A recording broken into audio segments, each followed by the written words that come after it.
हाँ जी बेटा, ये अपना ਜਿਹੜਾ ਹੈਗਾ 20 ਨਵੰਬਰ ਦਾ ਲੈਕਚਰ ਹੈਗਾ ਜਿਸ ਦੇ ਵਿੱਚ ਆਪਾਂ ਬਾਈ ਪਾਰਟੀਸ਼ਨ ਗ੍ਰਾਫ ਬਾਰੇ ਪੜਾਂਗੇ। ਬਾਈ ਪਾਰਟੀਸ਼ਨ ਗ੍ਰਾਫ ਕੀ ਹੁੰਦਾ ਹੈ? ਕਾफ़ी इंपॉर्टेंट है ये बाई पार्टीशन ग्राफ कि if let G be any graph, G अपने को जी एनी ग्राफ है क्लियर।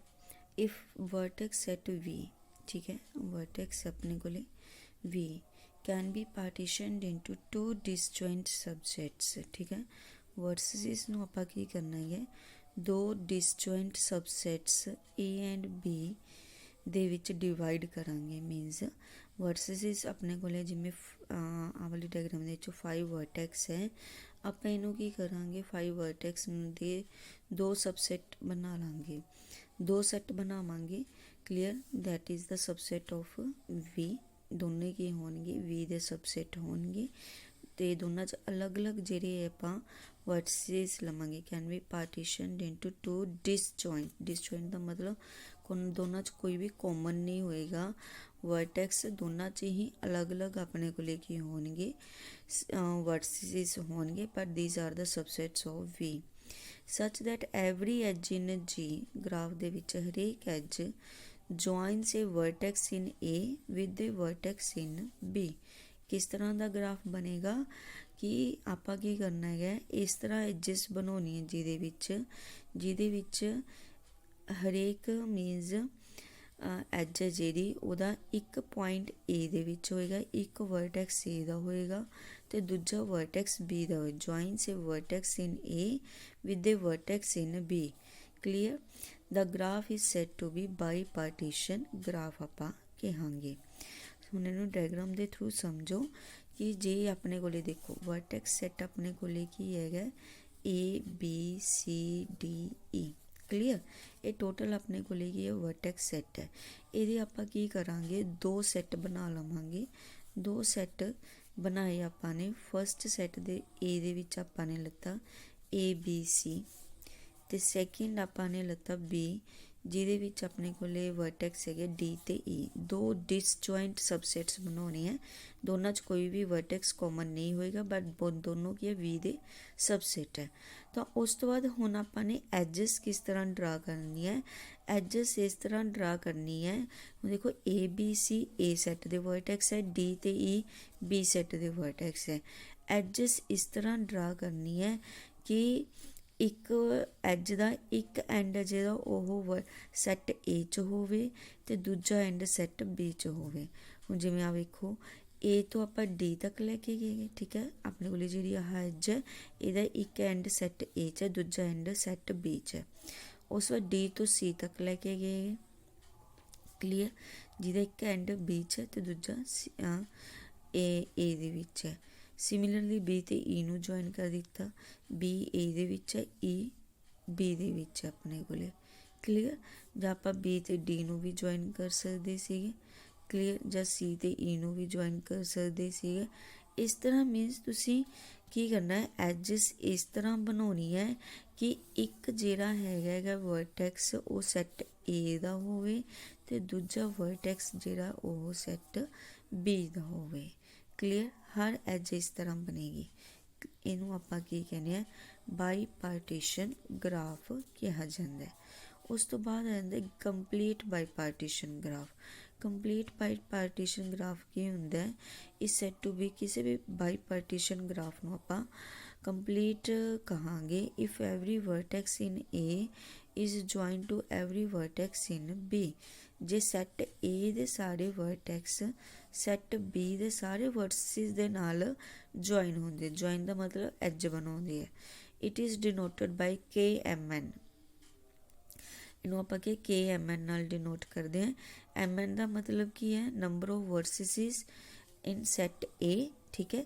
ਮਤਲਬ ਸੈੱਟ ਏ ਦੇ ਵਿੱਚ ਕਿੰਨੇ ਵਰਟਿਸਿਸ ਹੈ ਉਹ ਐਮ ਨਾਲ ਡਿਨੋਟ ਕਰਦੇ ਆ। ਸੈੱਟ ਬੀ 'ਚ ਕਿੰਨੇ ਵਰਟਿਸਿਸ ਹੈ ਉਹ ਐਨ ਨਾਲ ਡਿਨੋਟ ਕਰਦੇ ਆ। ਹੁਣ ਜਿਵੇਂ ਕਿ ਡਾਇਗਰਾਮ ਬਣਾਈ ਆਪਾਂ ਨੇ, ਇਹਦੇ ਵਿੱਚ ਦੇਖੋ K33 ਲਿਖਿਆ।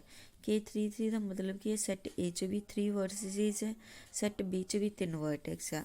ਉੱਪਰਲੇ ਆਪਣੇ ਸੈੱਟ ਏ ਦੇ ਵਰਟੈਕਸ ਹੋ ਗਿਆ, ਨੀਚੇ ਵਾਲੇ ਸੈੱਟ ਬੀ ਦੇ ਵਰਟੈਕਸ ਹੋ ਗਏ। ਤਾਂ ਆਪਾਂ ਕੀ ਕਰਨਾ ਹੈ, ਕੰਪਲੀਟ ਬਾਈ ਪਾਰਟੀਸ਼ਨ ਗ੍ਰਾਫ ਬਣਾਉਣਾ ਹੈ। ਤਾਂ ਇਹਦੇ ਵਿੱਚ ਕੀ ਹੋਏਗਾ, ਹਰੇਕ ਵਰਟੈਕਸ ਨੂੰ ਦੂਜੇ ਸੈੱਟ ਦੇ ਹਰੇਕ ਵਰਟੈਕਸ ਦੇ ਨਾਲ ਜੁਆਇਨ ਕਰਨਾ ਹੈ।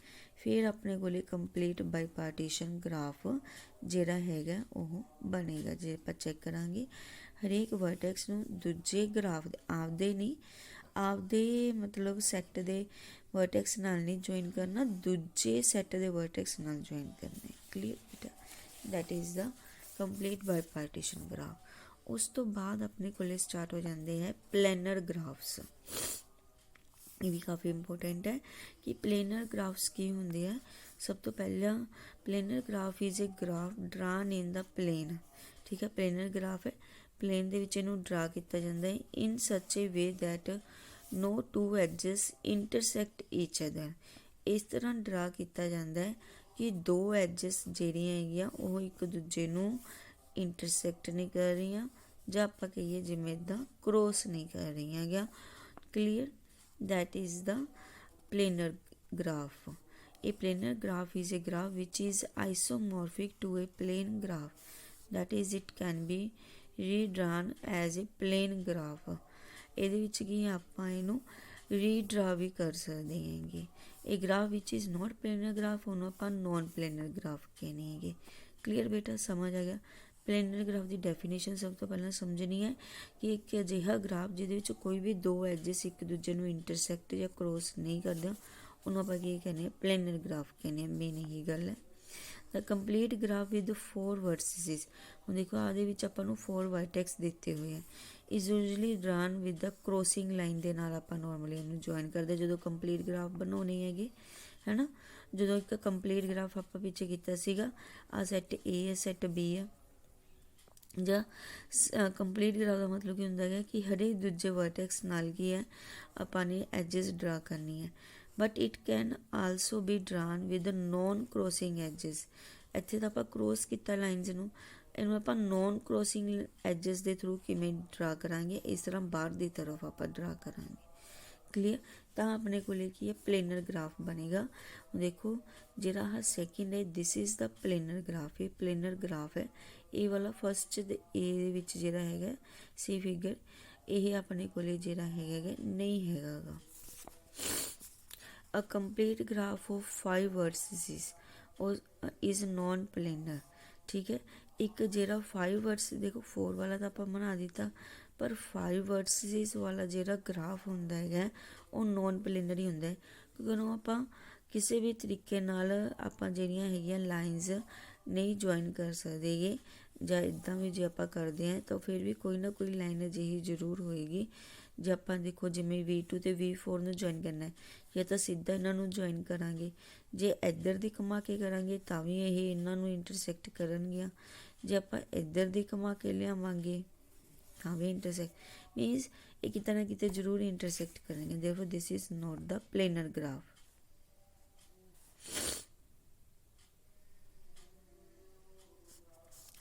ਉਸ ਤੋਂ ਬਾਅਦ ਡੈਫੀਨੇਸ਼ਨ ਆ ਜਾਂਦੀ ਆਪਣੇ ਕੋਲ ਰੀਜ਼ਨ ਦੀ। ਰੀਜ਼ਨ ਕੀ ਹੁੰਦਾ ਹੈ, ਇਹ ਪਲੇਨ ਗ੍ਰਾਫ ਪਾਰਟੀਸ਼ਨ ਦਾ ਪਲੇਨ ਇਨਟੂ ਸੈਵਰਲ ਰੀਜ਼ਨਸ। ਕੋਈ ਵੀ ਜਿਹੜਾ ਪਲੇਨ ਗ੍ਰਾਫ ਹੈ, ਜਿਵੇਂ ਕਿ ਆ ਪਲੇਨ ਗ੍ਰਾਫ ਸੀਗਾ ਆਪਣੇ ਕੋਲੇ, ਇਹ ਕੀ ਹੈ, ਪਲੇਨ ਨੂੰ ਪਾਰਟੀਸ਼ਨ ਡਿਵਾਈਡ ਕਰ ਦਿੰਦੇ। ਦੇਖੋ ਠੀਕ ਹੈ, ਪਰ ਪਲੇਨ ਨੂੰ ਆਪਾਂ ਕੀ ਕਰਦੇ ਹਾਂ, ਇਨਟੂ ਸੈਵਰਲ ਰੀਜ਼ਨਸ ਦੇ ਵਿੱਚ ਡਿਵਾਈਡ ਕਰਦੇ। This regions are called faces. ਇਹਨਾਂ ਨੂੰ ਫੇਸ ਵੀ ਕਿਹਾ ਜਾਂਦਾ ਹੈ। Each region is depicted by the set of edges. ਅਤੇ ਹਰੇਕ ਰੀਜ਼ਨ ਨੂੰ ਆਪਾਂ ਕਿਵੇਂ ਐਡ ਕਰਦੇ ਹਾਂ, ਐਜਸ ਦੇ ਥਰੂ ਕਰਦੇ ਹਾਂ।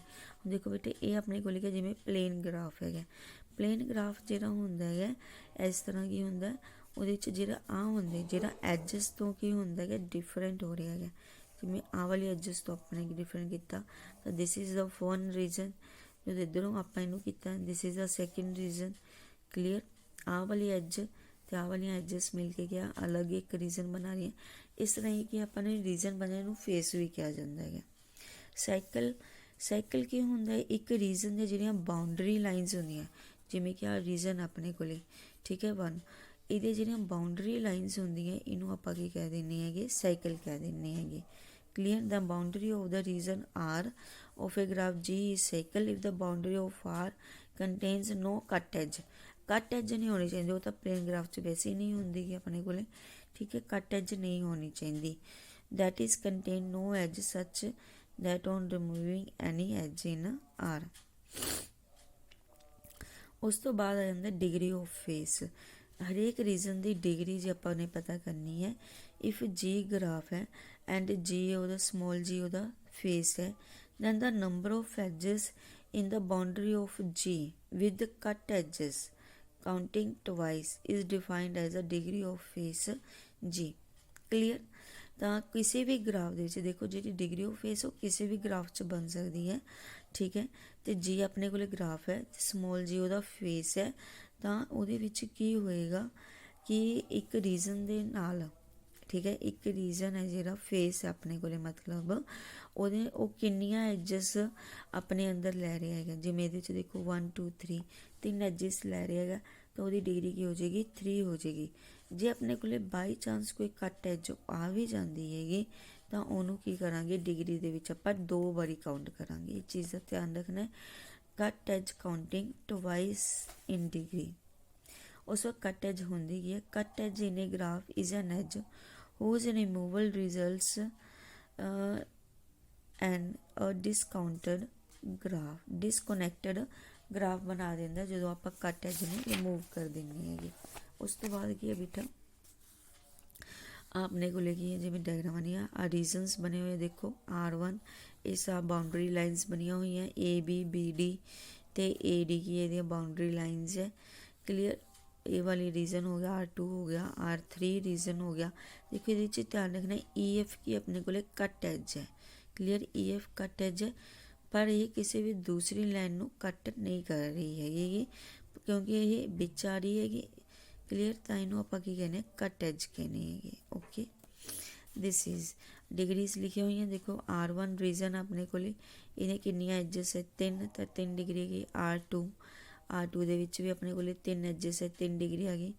R3 देख लो, R3 दे विच वैसे तो अपने को 3 एजिस ही है। क्लीयर। बट कट एज होने करके ये कट एज मैं दसिया से 2 बार काउंट करना है, तो +2 कर दिता 5 एजिस आ गई हैं। क्लीयर। बाकी भी इसी तरह ही। उस तो बाद आ जाता है यूलर्स फार्मूला। यूलर्स फार्मूला की है कि जे जी अपने को एनी कनैक्टेड प्लेनर ग्राफ है and let R be the number of regions defined by any planar depiction of G, then R is equal to edges minus verses plus 2 they equal होएगा। ये Euler's formula है।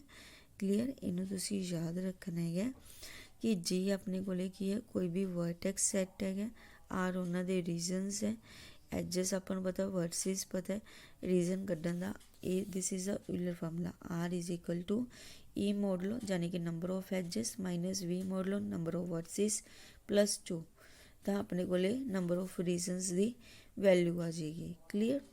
तो इस result को prove करने का method जोड़ा है that is the by induction method. इस रिजल्ट को आप बाय इंडक्शन प्रूव करांगे, जिहदे आप की लैके चलांगे number of regions determine by G, कि ग्राफ दे विच अपने को के नंबर ऑफ रीजनस है। तो जे अपने को एक रीजन है तो आपने की करना अजिहा ग्राफ बनाना जिहदा इक्को ही रीजन बन रहा है। देखो आ वाला ग्राफ अपने को है, तुसी होर भी कोई बना सकते हो। इन्होंने 4 वर्सिस का बनाया है जिहदे एजिस नूं ज्वाइन कर दिता, तो नंबर ऑफ एजिस 3 है, वर्सिस 4 है। इस फार्मूले च पुट करके देखो तो रीजन अपने को लेके 1, क्योंकि आप 1 वास्ते प्रूव कर रहे हैं।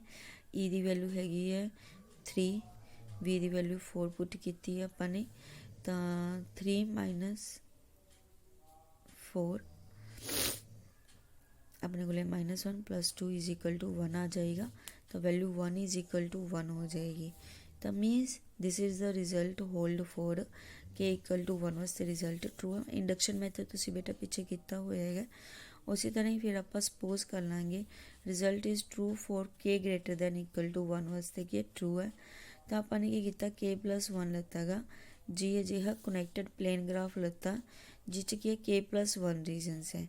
जब आप वो एक भी एज रिमूव कर दिए, k+1 रीजनस है, एक भी एज रिमूव कर दिता, रीजन की हो जाएगा is common to the boundary of 2 regions, then अपने को रीजन भी एक रह जाए, के रह जाएगा, एक माइनस हो जाएगा। k+1 रीजन सीगे, एक एज माइनस कर दी तो रीजनस अपने को घट जाएगा, के रीजन रह जाएंगे। तो नवे अपने को की बन गए v dash, e dash, r dash denote respectively the number of vertices, number of edges and regions of g dash. अपने को एक नवा ग्राफ बन गया g डैश, जी च के रीजनस है, जी दे विच k+1 रीजन सीगे लैके चले। तो अपने को बाय यूलर्स फार्मूला इंडक्शन दे विच आपां सपोज कर लैने कि r dash is equal to e dash minus v dash plus 2। Also we have अपने को आ भी रिजल्ट होल्ड करता है, क्योंकि वर्सिस की गिनती तो दोनों च जी तो जी डैश च सेम ही है, तो v dash is equal to v model हो जाएगा। बट अपने एक एज माइनस की हैगी किदे विचों, ई दे विचों, तो ई डैश किदे इक्वल हो जाएगा, ई मॉडलों -1 दे, तो रीजन भी एक माइनस हो गया, R dash is equal to r-1 हो जाएगा। ये सारिया वैल्यूज़ आपने की करना है, गिवन फार्मूले च पुट कर दो, e माइनस v प्लस 2, तो ई की वैल्यू पुट कर दी, ई डैश +1 हो जाएगी, तो माइनस v डैश अपने को सेम ही +2 क्लीयर किया, तो अपने को क्या वैल्यू r डैश +1 आ गई। इनू सोल्व करके तो r डैश +1 कि बराबर है r they, therefore result is true for k+1। तो मीनस ये फार्मूला जिहड़ा है यूलर्स फार्मूला ये अपने को ट्रू है। क्लीयर बेटा। उस तो बाद कि अपने को डायग्राम्स बनिया हुई है, इहदे विच तुसीं यूलर्स फार्मूला वेरीफाई करना है। यूलर फार्मूला वेरीफाई करना, देखो वर्सिस तो तुहानूं ईजिली पता चल जाएंगे, these are the number of vertices, 6 अपने को फस्ट डायग्राम दे विच। सैकेंड डायग्राम दे विच first diagram number of edges, number of edges तुसीं किस तरह काउंट करना है, इस चीज़ का तुसीं ध्यान रखना है। पहला नंबर ऑफ एजिस कितनी है, 10 काउंट कर लो, 1 2 3 4 5 6 7 8 9 10, ये भी ईजिली हो जाएगियाँ।